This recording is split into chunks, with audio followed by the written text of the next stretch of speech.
नमस्कार, स्वागत है आपका जी बिजनेस में। मैं हूं दीपांशु भंडारी। हमारे शेयर बाजार में कब, कहां और कैसे निवेश करना है ये तो आप जानते हैं और रोज हमारी और आपकी बातचीत भी होती है इसके बारे में। लेकिन आज हम आपको एक खास चीज के बारे में बताएंगे। अगर आप टेस्ला, अमेजॉन, नेटफ्लिक्स जैसे ग्लोबल शेयर्स खरीदना चाहते हैं तो फिर आपको क्या करना चाहिए। सही सुना आपने, अगर आप विदेशी शेयर बाजार में पैसे लगाना चाहते हैं तो इसका क्या है तरीका। अमेरिका में अगर आप इक्विटी या म्यूचुअल फंड खरीदना चाहते हैं तो कैसे करें, किस में निवेश बेहतर रहेगा, क्या होता है इसका प्रोसेस, कौन से घरेलू फंड्स ऐसे हैं जो आपको विदेश में निवेश करने देते हैं, अमेरिका में अगर कमाई होती है तो उसमें कितना टैक्स लगेगा, ये सारी चीज़ें हम आपको आज बताने वाले हैं। और इतने सारे सवालों के जवाब देने के लिए हमारे साथ जुड़े हैं जी बिजनेस के मैनेजिंग एडिटर अनिल सिंह भी। तो शुरू करते हैं हमारा आज का स्पेशल शो, विदेश में निवेश की पाठशाला।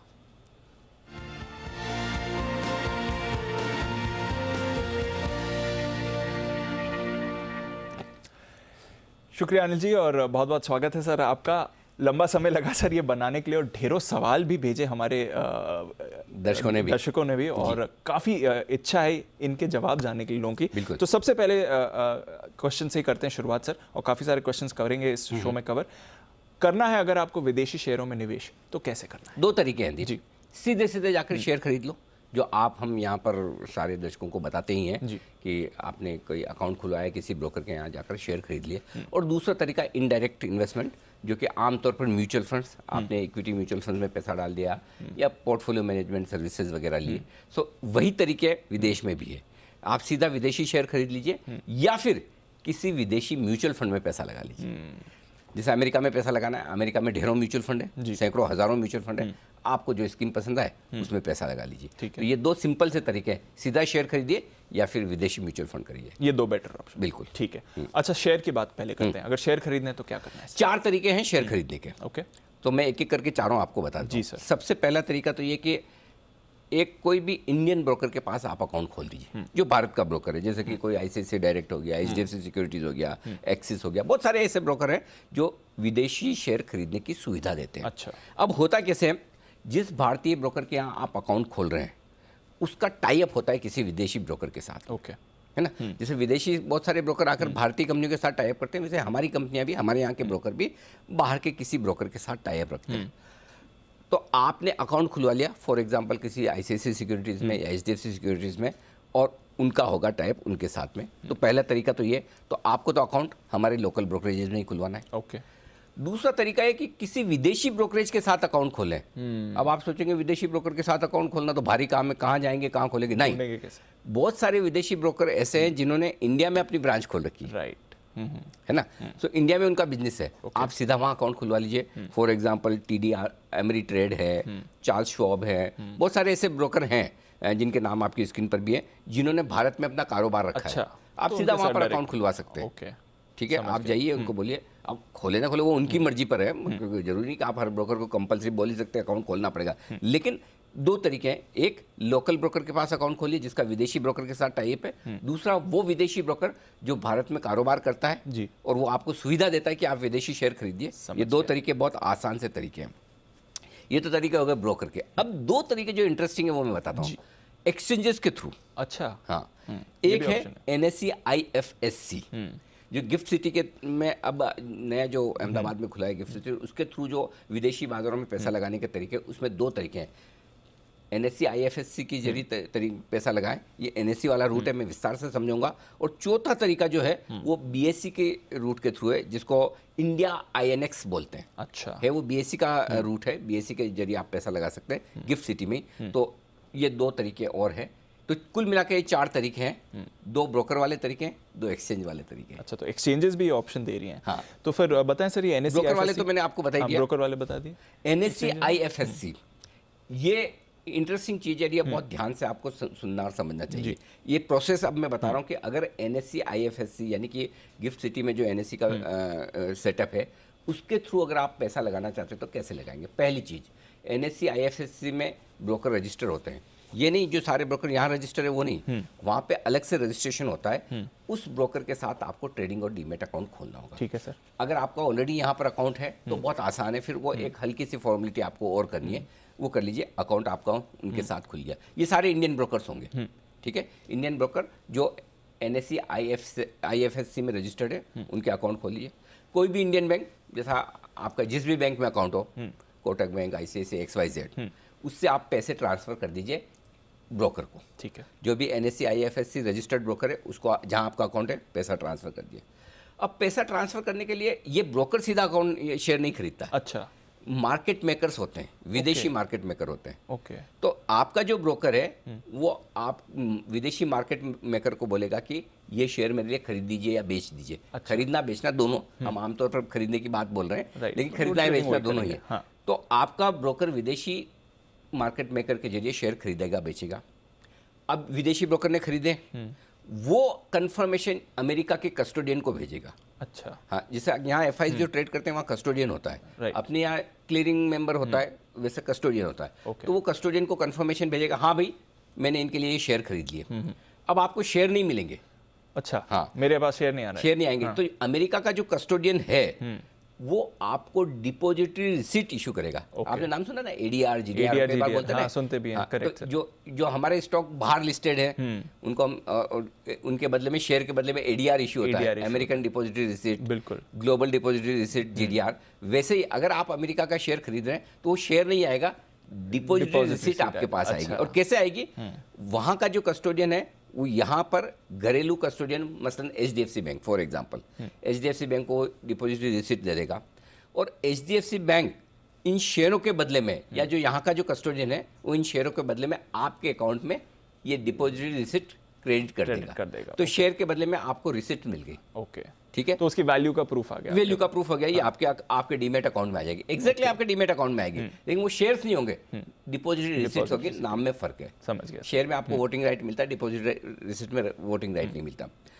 ये आपकी पूरी प्रोसेस खत्म होगी। आपने शेयर खरीदा, शेयर खरीदने अकाउंट खोला, पैसे दिए, अकाउंट में आपके डिपॉजिट रिसीट आ गई, ट्रांजैक्शन ओवर। जब आप बेच रहे हैं, डिपॉजिट रिसीट आपके अकाउंट से निकलेगी, मार्केट मेकर बेचेगा, पैसा आएगा आपके कस्टोडियन के पास, आएगा कस्टोडियन से आपके बैंक अकाउंट में आएगा। समझ गया सर। अब इसमें जो है सुविधा वो सिर्फ 50 टॉप शेयरों में है अभी। NSE IFSC सारे शेयर नहीं है। ओके। टॉप 50 शेयरों में आप इन्वेस्ट कर सकते हैं, पहली चीज। अच्छा, इसमें एक और सुविधा दी, फ्रैक्शनल शेयर भी खरीद सकते हैं। हाँ, ये समझाइए। हाँ, अगर आपको लगता है कि भाई $1000 का भाव है किसी शेयर का, बहुत महंगा है, मुझे तो $1000 नहीं $10 का खरीदना है, तो आप जितने अमाउंट का खरीदना चाहते हैं खरीद सकते हैं। अरे वाह। क्योंकि आपको वोट तो देना नहीं, वोट तो नहीं देना, तो है ना। सो फ्रैक्शनल खरीदने की भी सुविधा है, तो वैल्यू उतनी कम। आप बोले मुझे 0.23 शेयर खरीदना है, ले लीजिए, वो भी सुविधा है। ओके। और सारे शेयर जो नाम आपके सामने है, अमेजॉन, एप्पल, माइक्रोसॉफ्ट, ये सारे बड़े बड़े जो शेयर है, टॉप 50 शेयर सब मिल जाएंगे, वो आप NSE IFSC के थ्रू खरीद सकते हैं। बहुत बढ़िया है ना, इंटरेस्टिंग चीज। बहुत बढ़िया। हाँ। बहुत बढ़िया। अच्छा, NSE IFSC की तरह ये जो BSE का INX है, इसके बारे में भी बताएं। हाँ, इसमें भी सिमिलर है, थोड़ा सा फर्क है, इसका दायरा बड़ा है। ओके। NSE IFSC आपको सिर्फ 50 शेयरों में निवेश की सुविधा रह रहा है। BSE का जो इंडिया INX है, इसमें आप 31 देशों में एक साथ 150 शेयर बाजार में कोई भी शेयर खरीद या बेच सकते हैं। ये तो और बड़ा स्कोप है। और नहीं, बहुत बड़ा है ना, बहुत बड़ा। और NSE का जो है वो आपको एक तरह से एक्सचेंज की तरह का प्लेटफॉर्म है, और BSE का जो ये इंडिया INX है, ये एक तरह से ब्रोकर की तरह का प्लेटफॉर्म है। ओके। तो एक तरह ब्रोकर की तरह आपको सारे दुनिया भर के शेयर बाजारों में आपको एक्सेस मिल रही है। यहाँ पर भी फ्रैक्शन शेयर खरीद सकते हैं, एक से कम आपको खरीदना खरीद लीजिए। इसका प्रोसेस सिंपल है, आपको इंडिया INX के साथ अकाउंट खोलना है, या ब्रोकर के साथ नहीं खोलना है, इंडिया INX के साथ अकाउंट खोलना है। अच्छा। और अकाउंट खोल के आप पैसा ट्रांसफर कर सकते हैं। इन्होंने कुछ कुछ पार्टनर बैंक्स रखे हैं, उन पार्टनर बैंक्स के जरिए भी खोल सकते हैं, पैसा ट्रांसफर कर सकते हैं, और दूसरे बैंक के जरिए भी कर सकते हैं, और ये पैसा जाएगा JP मॉर्गन को। ओके। ये फॉरेन बैंक है जिनके साथ इनकी पार्टनरशिप है, JP मॉर्गन को पैसा ट्रांसफर हो जाएगा, और जैसे ही पैसा ट्रांसफर हुआ उसके बाद आपके इंडिया INX अकाउंट में बैलेंस दिखेगा।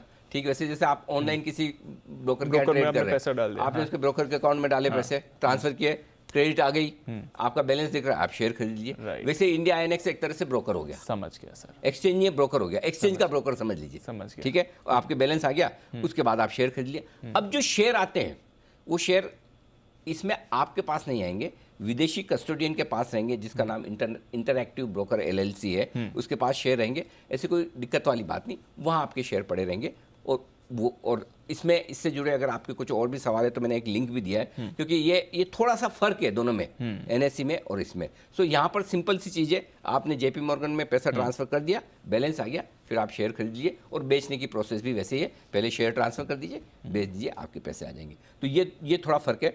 बीएससी वाला जो इंडिया आईएनएक्स है वो आपको 31 देशों के 150 से ज़्यादा स्टॉक मार्केट में डायरेक्ट ट्रेडिंग की फैसिलिटी दे रहा है। बड़ा। चलिए सर, तो 4 तरीके हैं निवेश करने के, ये तो आपने बता दिए। पैसा कितना लगा सकते हैं ये बताइए। जितना आपके पास है। अच्छा ऐसा नहीं है, लिमिट्स हैं। पहली चीज तो ये कि ये अब जो विदेशों में पैसा लगाने की शुरुआत हुई दीप, वो एलआरएस के थ्रू हुई। अच्छा। एलआरएस का नाम है लिबरलाइज रेमिटेंस स्कीम, यानी कि मतलब आसान भुगतान सुविधा जिसको कह सकते हैं हिंदी में, ये पैसा बाहर भेजने की जो सुविधा है। इस स्कीम में आप विदेशी मुद्रा बाहर भेज सकते हैं। कितनी? मैक्सिमम $2.5 लाख पर साल, पर ईयर, पर पर्सन। अगर मेरी फैमिली में 4 मेंबर है, मैं टोटल मिलाकर $10 लाख भेज सकता हूं। अच्छा, ये भी है। अब इस $10 लाख में कैसा है, सब कुछ शामिल है। मैं विदेश में घूमने गया, कोई भी किसी तरह की शॉपिंग करके आया, बच्चे अगर वहां पढ़ रहे हैं, यानी ये $2.5 लाख पर पर्सन आप मैक्सिमम, चाहे वो इन्वेस्ट करो चाहे खर्चा करो। अच्छा, कुछ भी आप ले लो। हाँ। पर फाइनेंशियल ईयर। ओके। तो अगर जैसे $2.5 लाख की मेरी लिमिट है, मैंने $50,000 मैंने समझो कि घूमने फिरने में खर्च कर दिए, तो $2 लाख। सो कुल मिलाकर $2.5 लाख कम थोड़ी होता है, बहुत मोटा मोटा। कहाँ $10 लाख एक फैमिली में 4 जनों के होते हैं। सो आराम से बहुत लिमिट है, इसलिए ये लिबरलाइज है। ठीक है, इसमें सभी आ गए, और ये हिंदुस्तान के सभी एडल्ट और माइनर दोनों के लिए।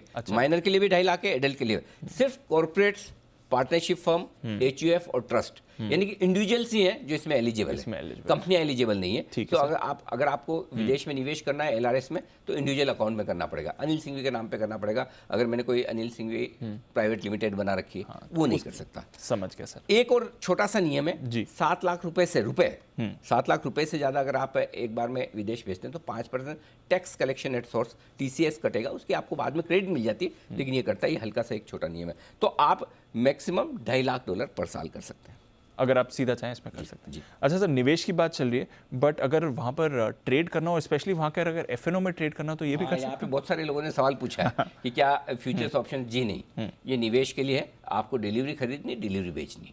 हाँ, ओके। हाँ, और हो सकता है आप लेके आज दिन में बेच दे करते हैं, वो एक अलग चीज़ है, बट आप FNO में, फ्यूचर्स और ऑप्शंस में, अमेरिकी बाजारों में LRS के तहत ट्रेड नहीं कर सकते। अच्छा, तो ये क्लियर हो गया कि आप ये नहीं कर सकते। एकदम क्लियर। अच्छा, अगर ये LRS करना है आपको, तो इसके लिए प्रोसेस क्या है? कुछ डॉक्यूमेंट्स क्या होता है? छोटा सा डॉक्यूमेंटेशन है दीप, चाहे एक पैन कार्ड आपका होना ही चाहिए, वो तो यहाँ भी चाहिए, आधार कार्ड यहाँ भी चाहिए, एक एक्स्ट्रा पासपोर्ट की कॉपी और चाहिए। अच्छा, ठीक है, आपका पासपोर्ट होना चाहिए।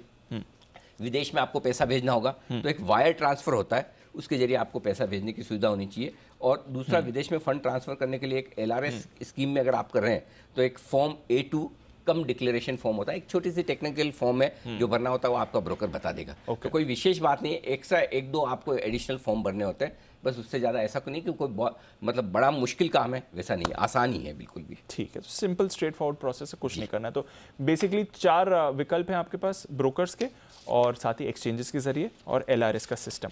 अब बताइए सर कि अगर सीधे विदेशी शेयर खरीद रहे हैं, तो टैक्स के क्या नियम है इसमें? देखो, टैक्स का नियम सबसे इंपॉर्टेंट चीज़ एक है DTAA, ये शब्द याद कर लीजिए। और ये याद रखना मुश्किल होगा, तो मैं आपको हिंदी में समझो, डट्टा। हाँ, हम ऐसे ही याद करते थे CA के टाइम पढ़े में। डट्टा मतलब double taxation avoidance agreement. Okay.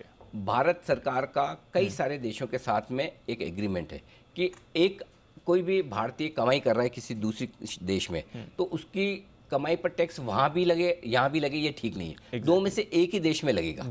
ठीक है, ये एग्रीमेंट है, और 80 से ज़्यादा देशों के साथ एग्रीमेंट है। तो अगर आप कोई बड़े देश के साथ, जैसे अमेरिका हुआ, UK हुआ, अगर इनके साथ आप पैसा लगाना चाहते हैं, तो सबके साथ में डट्टा है। अच्छा, DTAA है, तो आपको एक ही जगह टैक्स देना होगा। अब टैक्स कितना देना होगा वो मैं बता दूं। अमेरिका में कैपिटल गेन्स पे कोई टैक्स नहीं है। ओके। अगर आप वहाँ अमेरिकी बाजारों में पैसा लगा रहे हैं, तो ये आराम है आपके लिए कम से कम कि वहाँ टैक्स नहीं है, लेकिन भारत में तो लगेगा। भारत में लगेगा। और भारत में कितना लगेगा वो मैं बता दूं। 2 तरीके से, या तो लॉन्ग टर्म होगा। सपोज आपने एप्पल का शेयर खरीदा, अगर वो शेयर खरीद के आपने मिनिमम 24 महीने होल्ड किया, तो लॉन्ग टर्म होगा। भारत में लॉन्ग टर्म 12 महीने। 12 महीने। यहाँ का शेयर आप 12 महीने होल्ड करते हैं, लॉन्ग टर्म हो जाता है। अमेरिका का शेयर 24 महीने होल्ड करना पड़ेगा। डिफरेंस है। ओके। और टैक्स कितना लगेगा? यहाँ लॉन्ग टर्म पे 15% लगता है, वहाँ पे लॉन्ग टर्म पे 20% लगेगा, इंडेक्सेशन का बेनिफिट मिलेगा आपको, लेकिन 20% टैक्स लगेगा और 2 साल के से ज़्यादा होल्ड करना होगा। अब आइए, ये तो लॉन्ग टर्म हो गया। अब शॉर्ट टर्म, अगर आपने 24 महीने से पहले बेचा, शॉर्ट टर्म हो गया। और शॉर्ट टर्म में आपकी जो इंडिया की स्लैब है, जितने आप दे रहे हैं, हाईएस्ट टैक्स स्लैब में तो हाईएस्ट, वो तो डिपेंड करता है जो आपकी टैक्स स्लैब है उस हिसाब से देगा। ठीक है, ये मैंने आपको अमेरिका के नियम बताए टैक्स के। अब आप किसी और देश में पैसा लगा रहे हैं तो वहाँ के टैक्स के नियम आप, क्योंकि अब 80 देशों की तो मेरे पास इतनी टाइम नहीं है, और अभी हम वैसे भी अमेरिकी बाजारों में ही निवेश कर रहे हैं। ज़्यादातर एनएससी में तो खाली अमेरिका के 50 शेयर हैं। हाँ। बीएससी में जरूर आपके पास 80 से ज़्यादा देशों के हैं, तो फिर आप जिस देश में लगा रहे हैं पैसा, वहाँ के नियम आपको देखने पड़ेंगे, या आप अपने टैक्स कंसल्टेंट से पूछ लीजिए अगर उसको समझ में आते हो तो। हाँ, तो आपको ऐसा टैक्स कंसल्टेंट चाहिए जिसको विदेशों में टैक्स के नियम समझ में आते हो। नहीं तो अमेरिका के मैंने आपको बता दिए जो मोस्ट पॉपुलर है। ठीक है सर। अच्छा, ये तो रही डायरेक्ट स्टॉक इन्वेस्टिंग की बात। अब फंड्स पर आते हैं। म्यूचुअल फंड्स में कैसे निवेश करें? 3 तरीके हैं म्यूचुअल फंड में पैसा लगाने के। एक तो fund of funds. Fund of funds क्या होता है? आप एक फंड में पैसा लगा रहे हैं, जैसे कि यहाँ पे कोई भी XYZ इंडिया का फंड है। ओके, वो इंडिया का फंड क्या कर रहा है? वो कुछ नहीं कर रहा, वो सीधा जाकर किसी दूसरे म्यूचुअल फंड में पैसा लगा रहा है विदेश के। अच्छा, डायरेक्टली। हाँ, तो जितना पैसा इकट्ठा किया उसने जाके एक और म्यूचुअल फंड में। तो फंड ऑफ फंड मतलब एक फंड दूसरे फंड में पैसा लगा रहा है। क्लियर है, ठीक है, वो उनके लिए इन्वेस्टर हो गया। तो पहला तरीका वो। दूसरा तरीका है ETF। विदेशों में बहुत सारे एक्सचेंज ट्रेडेड फंड यानी कि इंडेक्स होते हैं, इंडेक्स लिस्टेड हैं, जैसे अपने यहाँ भी ETF है ना, निफ्टी, बैंक निफ्टी, सबके ETF है, राइट? वैसे डाउ के, नेस्डेक के सबके ETF होते हैं। तो विदेशों में जो ETF हैं, आप ETF में पैसा लगा सकते हैं म्यूचुअल फंड के जरिए। बहुत सारे म्यूचुअल फंड ऐसे हैं जो सीधा ETF में उसी प्रोपोर्शन में पैसा लगाते हैं। तो पहला फंड ऑफ फंड, दूसरा ETF, और तीसरा कुछ ऐसे घरेलू म्यूचुअल फंड, लोकल हमारे फंड, जो विदेशियों के शेयर भी खरीदते हैं, विदेशी शेयर खरीदते हैं, थोड़े थोड़े खरीदते हैं। उनका पूरा पोर्टफोलियो ये नहीं होगा, लेकिन कुछ कुछ पार्टली वो खरीदते हैं, या कुछ कुछ के केस में पूरा भी खरीदते हैं। तो वो तीसरा तरीका है। तो 3 तरीके हैं आपके पास, इनके जरिए तो आप अपनी प्रेफरेंस के जरिए चूज कर सकते हैं। अब मैं एक एक करके आपको समझा। हाँ सर। फंड ऑफ फंड, ये वो भारतीय म्यूचुअल फंड है जो सीधा का सीधा जाकर दूसरे विदेशी म्यूचुअल फंड में पैसा लगा देते हैं। जी, ठीक है। और वो विदेशी फंड नेचुरली विदेशों में ही पैसा लगाते हैं। फॉर एग्जांपल, मॉर्गन स्टैनली का कोई एक अमेरिका का फंड है, मैंने इंडिया के एक म्यूचुअल फंड को पैसा दिया, मैंने कहा कि भाई मुझे विदेश में पैसा लगाना है। वो बोले हम मॉर्गन स्टैनली के साथ फंड ऑफ फंड है हमारा, तो हम जो पैसा आप देंगे हम मॉर्गन स्टैनली में जाके लगा देंगे। मॉर्गन स्टैनली वहाँ के बाजारों की ज़्यादा समझ रखता है, हाँ। उनको ज़्यादा नॉलेज है, वो लगाते हैं, हम उन पर डिपेंडेंट है। क्लियर है? ये एक सिंपल सा तरीका है, ये आपके लिए हो गया। दूसरा है ETF। जो भी विदेशी एक्सचेंजेस हैं वहाँ पर उनके इंडेक्स ट्रेड होते हैं। तो आप यहाँ पर भारत में ऐसे फंड्स में पैसा लगा सकते हैं जो विदेशी ETF में पैसा लगाते हैं, एक्सचेंज ट्रेडेड फंड में, जैसे मिरई का है, मोतीलाल का है, बहुत सारे ऐसे फंड है जो विदेशी बाजारों में जाकर पैसा लगाते हैं। वो सिंपल सा तरीका।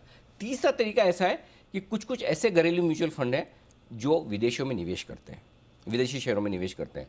ये क्या करते हैं? अपना एक हम जैसा फॉर एग्जांपल बहुत सारी लिस्ट आपके सामने आएगी, ICICI approved US blue chip fund, ऐसे एग्जांपल के तौर पे कई सारे फंड है। ये क्या करते हैं?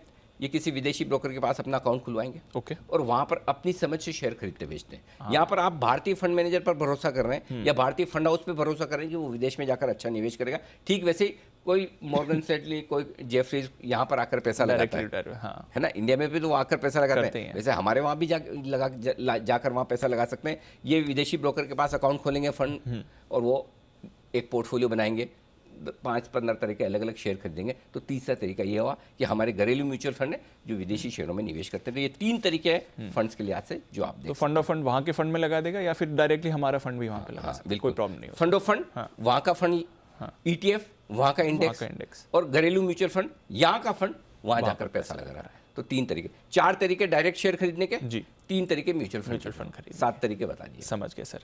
अच्छा, इन फंड्स में पैसे लगाने के क्या नियम है सर?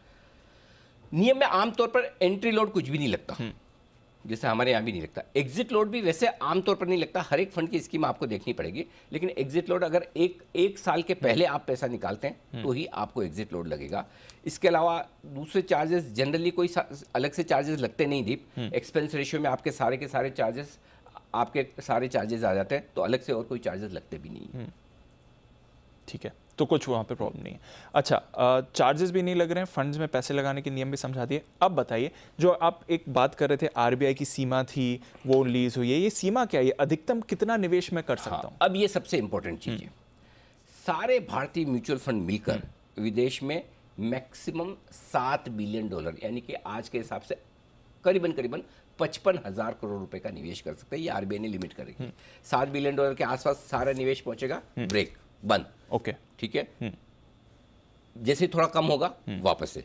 तो पहली चीज तो ये। इसके अलावा विदेशी ईटीएफ में $1 बिलियन की अलग से और परमिशन है। उसमें ये 7 नहीं, उसमें तो 7 + 1 $8 बिलियन हो गया। ठीक है, ठीक है। पर म्यूचुअल फंड, हर एक म्यूचुअल फंड स्कीम को मैक्सिमम 300 मिलियन ही बार लगाने की अनुमति है। ओके, पर स्कीम है ये, पर पर्सन नहीं है, पर स्कीम। हाँ, पर स्कीम। अब इन म्यूचुअल फंड की स्कीम में जैसे आज एज एन इंडिविजुअल मेरे लिए लिमिट है $2.5 लाख से ज़्यादा मैं बाहर नहीं लगा सकता। लेकिन अगर मैं म्यूचुअल फंड के जरिए लगा रहा हूं तो मैं $2.5 लाख से ज़्यादा भी लगा सकता हूं। उसमें लिमिट नहीं आती। $2.5 लाख की लिमिट इंडिविजुअली इन्वेस्टमेंट करने पर आती है। अगर मुझे लगता है मुझे $5 लाख इन्वेस्ट करना है और मैं म्यूचुअल फंड्स के जरिए करना चाहता हूं और वो आरबीआई की ओवरऑल लिमिट $7 लाख के अंदर है, मैं कर सकता हूँ। ओके, तो 3 चीज समझिए, $7 बिलियन की ओवरऑल लिमिट, ईटीएफ्स के लिए एक अलग से लिमिट, पर म्यूचुअल फंड हर म्यूचुअल फंड मैक्सिमम $300 मिलियन डाल सकता है। ठीक है, स्कीम और उसमें भी इंडिविजुअली आपके लिए कोई लिमिट नहीं है। $2.5 लाख की लिमिट इस पे लागू नहीं होती। तो आप म्यूचुअल फंड में जितना चाहें जितना लगा चाहें सकते हैं आपकी लिमिट पे। ठीक है सर। अच्छा, अगर कर रहे हैं निवेश तो फिर यहाँ पर टैक्स के क्या नियम है, ये समझाइए। अब यहाँ पे थोड़ा सा फर्क है। जैसे डायरेक्ट अगर आप शेयर खरीदते हैं, जो हमने अमेरिका की बात की, तो भाई 2 साल से ज़्यादा रखने पर ही लॉन्ग टर्म होता है। यहाँ पर 3 साल का नियम है। अगर 3 साल से पहले आपने रिडीम किया म्यूचुअल फंड तो आपको वो मतलब शॉर्ट टर्म माना जाएगा एक तरह से। आपकी जो पर्सनल इनकम टैक्स की स्लैब्स है उस हिसाब से आप टैक्स दे दीजिए। ओके, यहाँ और 3 साल, मतलब आप विदेशी म्यूचुअल फंड में पैसा लगा रहे हैं या भारतीय म्यूचुअल फंड में लगाकर विदेशों के, मतलब म्यूचुअल फंड में जैसे आपने लगाया या आपको 3 साल मिनिमम होल्ड करना पड़ेगा, नहीं तो आपके लिए टैक्स पूरा का पूरा लगेगा, जैसे आपकी नॉर्मल कमाई पे लगता है। समझिए, जनरली हम हाईएस्ट टैक्स स्लैब में हैं और नेचुरली जो विदेश में पैसा लगा रहा है हाईएस्ट टैक्स स्लैब वाले होते हैं, तो आपको हाईएस्ट टैक्स देना है। अच्छा, लेकिन 3 साल से ज़्यादा आपने रख दिए और उसके बाद आप रिडीम करते हैं ये यूनिट्स, तो आपको टैक्सेशन 20% लगेगा, प्लस आपको इंडेक्सेशन का बेनिफिट मिलेगा। वो लॉन्ग टर्म वाला। तो डायरेक्ट शेयर में 2 साल का नियम है, म्यूचुअल फंड के जरिए 3 साल का नियम है। तो ये चीज़ें, तो अब 2-3 चीज़ें खास तौर से ध्यान में रखनी है। एक, आपको डायरेक्टली अगर इन्वेस्ट करना है तो या तो यहाँ कोई एक ब्रोकर ढूंढ लीजिए जिसका विदेशी टाइप है, या विदेशी ब्रोकर जो हिंदुस्तान में काम करता है। दूसरा, 2 एक्सचेंजेस के थ्रू, एक तरह से NSE IFSC, जहाँ पर आपको एज एन एक्सचेंज सुविधा ज़्यादा मिलती है 50 शेयरों में। दूसरा, इंडिया INX यानी BSE का, जो आपको 80 से ज़्यादा देशों में आपको फैसिलिटी दे रहा है 150 स्टॉक एक्सचेंज में खरीदने बेचने। म्यूचुअल फंड में डायरेक्टली लगा रहे हैं, 3 तरीके हैं। फंड ऑफ फंड, किसी एक ऐसे फंड में पैसा लगाए जो विदेशी फंड में पैसा लगा रहा है। दूसरा, विदेशी ETF ट्रैक करने वाले फंड हमारे यहाँ के, वो खरीद लें। और तीसरा, कोई भारतीय ऐसे म्यूचुअल फंड है जो विदेशों में सीधे स्टॉक खरीदें। ये 3 तरीके हैं। और टैक्सेशन के नियम में आपको सारा बता चूंगा नटशेल में, ये सारी चीज़। बिल्कुल, बहुत अच्छे से और विस्तार में। एक बार में शायद समझ में नहीं आएगा, कोई बड़ी बात नहीं है। हमने भी बहुत टाइम लगाया, बहुत बार पढ़ाई की है, कई सारी नियम। तो चाहें तो इस शो को आप 2 या 3 बार देख लें, रिपीट कर लें, ताकि आपको कहीं भी डाउट होगा तो क्लियर हो जाए। बिल्कुल, और सारे फंड्स के नाम, सारे ब्रोकर्स के नाम, सारे बैंक्स के नाम भी हमने आपको दिए। कुछ और भी हो सकते हैं, आप देख सकते हैं। जो हमें समझ में आया वो मेन वाले हमने सारे आपको नाम दे दिया। बिल्कुल सर, वैसे लगाना चाहिए वैसे? हाँ, बिल्कुल लगाना चाहिए। मौका है, क्यों नहीं। अगर 35% नैस्डैक नीचे हो तो SIP करने का वक्त। इसमें दिक्कत एक ही है दीप, कभी भी लिमिट अगर बंद हो गई तो शायद आपकी SIP कंटिन्यू हो पाएगी नहीं, उसको लेकर क्लैरिटी नहीं है। क्योंकि अगर लिमिट ओवरऑल हिट हो गई तो आप SIP कर नहीं पाएंगे। तो पता चला कि जब नीचे गिरा हुआ और आप SIP कंटिन्यू करना चाहते हैं तो थोड़ी दिक्कत हो सकती है। वो थोड़ा सा समझने वाली चीज़ है। बिल्कुल, बट अदरवाइज अच्छा मौका है और ये आपके पास काफ़ी सारे विकल्प हैं जिससे आप कर सकते हैं। बहुत बहुत शुक्रिया अनिल जी हमारे साथ जुड़ने के लिए और विदेशी फंड्स में कैसे आप पैसा लगाएं उसकी पाठशाला करने के लिए। तो विदेश में निवेश की पाठशाला, आशा है कि आपको समझ में आया और नहीं आया तो प्लीज़ दोबारा देखिए और सारे नाम भी आपके सामने हैं। बहुत बहुत शुक्रिया आज हमारे साथ जुड़ने के लिए। जी बिजनेस बस इतना ही, एक छोटा सा ब्रेक लेते हैं।